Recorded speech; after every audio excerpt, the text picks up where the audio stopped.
Selamat pagi, grade 8. Pada pagi hari ini, Mes berharap kalian dalam keadaan yang baik. Hari ini kalian akan menjalani virtual field trip, hari yang kedua kan? Nah, namun sebelum itu, mari kita awali hari ini dengan perenungan akan firman Tuhan. Yuk, mari sama-sama kita berdoa. Selamat pagi Bapak, terima kasih untuk segala penyertaan-Mu. Kami boleh istirahat pada malam tadi, dan saat ini kami boleh kembali kepadamu. Kami akan merenungkan satu bagian firman Tuhan.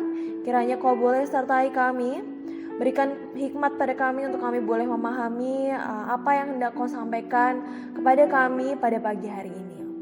Kami serahkan semua ini dalam tangan kuasa-Mu, di dalam nama Tuhan Yesus kami berdoa. Haleluya, amin. Oke, pembacaan firman kita pada pagi hari ini itu diambil dari kitab Ester.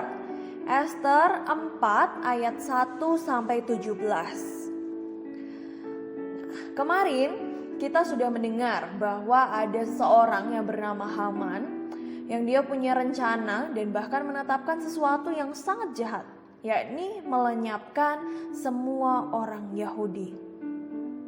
Dan bahkan di kelanjutan kisahnya dikatakan bahwa ia merayakan keputusan yang sangat jahat itu bersama dengan raja.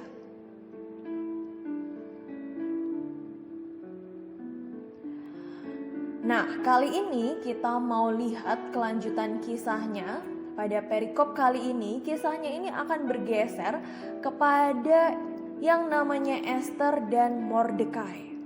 Nah, kita mau simak bersama-sama ya.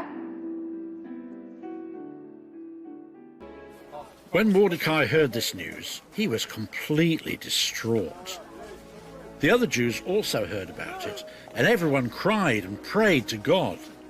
Soon Queen Esther also heard about it. She sent her servant to talk to Mordecai, and Mordecai asked the servant to tell the queen that she had to go to the king and ask for mercy for the Jews. "No, I can't," Esther said. "Everyone knows that if anyone enters the king's rooms without being invited, then they're killed, even the queen. Only if the king reaches out his golden rod do you get to live." But Mordecai pleaded with Esther again, saying, "If you do not go into the king, you will have to die anyway, for all Jews will be killed, and you are also a Jew. Maybe you became queen just for this moment, to save your people." Then Esther realized that she had to be brave. Maybe God would use her to save the Jews. She asked Mordecai to gather all the Jews in the city, and that for 3 days and nights they should pray to God that he would save them and let them live. Esther would do the same in the castle. Then after 3 days, she would go in to see the king.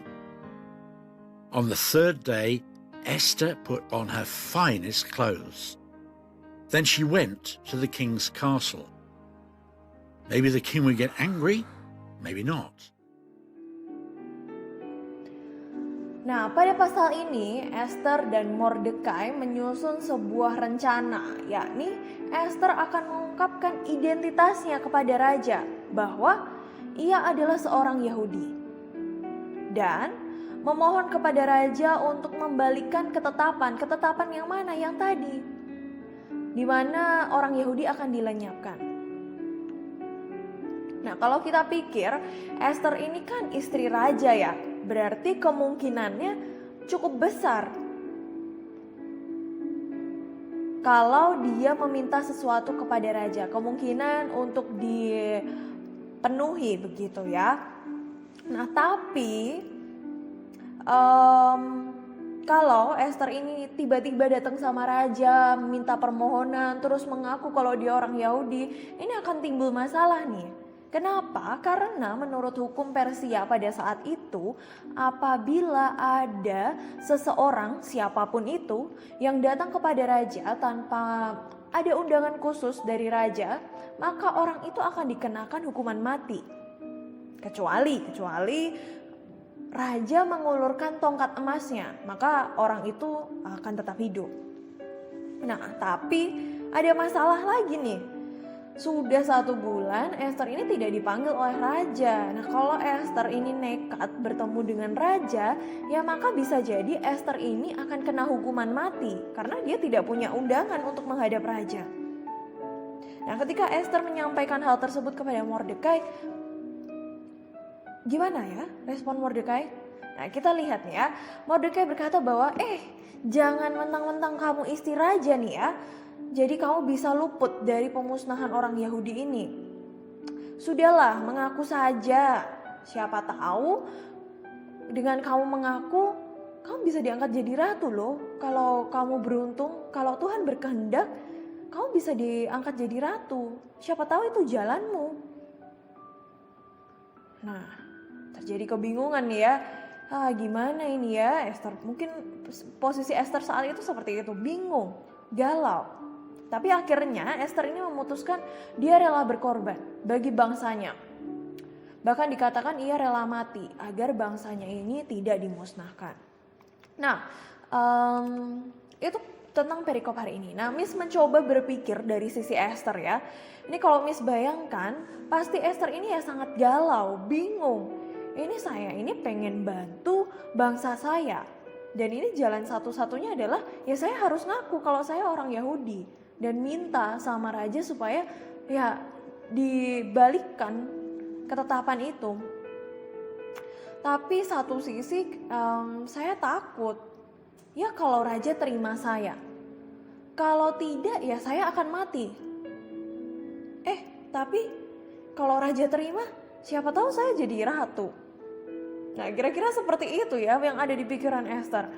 Nah, kalau kita pikirkan lagi, mungkin kita juga pernah di posisi yang sangat bingung seperti itu. Satu sisi kita ingin membantu teman, adik, kakak, koko cece, atau siapapun itulah. Kita pengen bantu seorang itu untuk keluar dari satu kesulitan. Misalnya nih ya, saya ingin bantu teman yang kesulitan dalam memahami materi. Tapi memangnya saya sudah bisa? Memang pemahaman saya ini sudah benar. Kalau tidak benar gimana? Nanti kasihan dia ya, jadi tersesat gara-gara saya. Tapi kalaupun pemahaman saya benar, ya tidak ada ruginya buat saya ataupun dia. Dia jadi paham, saya juga semakin paham, semakin mendalam lagi materi saya. Nah, pada bagian ini, pada kitab Esther pasal yang keempat ini, kita diingatkan lagi bahwa sebenarnya apa yang kita punya saat ini, posisi kita, kesuksesan kita, kepintaran kita, apapunlah yang kita miliki ini bukan semata-mata milik kita. Posisi Esther sebagai istri raja itu bukan posisi semata-mata hasilnya Esther, miliknya Esther. Tapi itu semua adalah pemberian Allah. Sehingga kita tidak bisa keep itu sendiri. Kita perlu membaginya kepada sesama, sekitar kita. Supaya apa? Ya, supaya nama Allah semakin dimuliakan. Karena semua itu tadi dari mana? Dari Allah. Dari Allah dan untuk Allah. So, mari kita sama-sama membagikan apa yang kita miliki ini kepada sesama. Karena apa yang kita miliki itu bukan semata-mata milik kita, karena itu semua pemberian Allah. Dan marilah kita membagikannya to glorify God and tell others about His love and grace in Jesus Christ. Amin. Mari kita berdoa. Ya Bapak, terima kasih untuk firman-Mu hari ini. Kami boleh diingatkan bahwa apa yang kami miliki saat ini bukan semata-mata milik kami sendiri.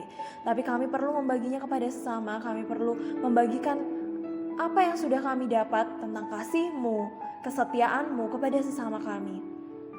Dan kami bersyukur mengenai apa yang boleh Kau berikan kepada kami. Dan ajar kami untuk kami boleh memiliki hati supaya kami bisa membagikan semuanya itu kepada sesama kami. Tuhan, kami juga mau berdoa untuk kegiatan field trip hari ini. Kiranya Kau boleh sertai kami, berkati device serta jaringan yang kami gunakan. Kiranya semuanya itu boleh berjalan dengan baik. Berkati juga pembicara yang akan menyampaikan materi nantinya, supaya pembicara juga boleh dapat menyampaikan materinya dengan baik. Kami mau serahkan semuanya ini dalam tangan kuasa-Mu, di dalam nama Tuhan Yesus kami berdoa. Haleluya, amin. Selamat pagi grade 8, Tuhan Yesus memberkati. Semangat.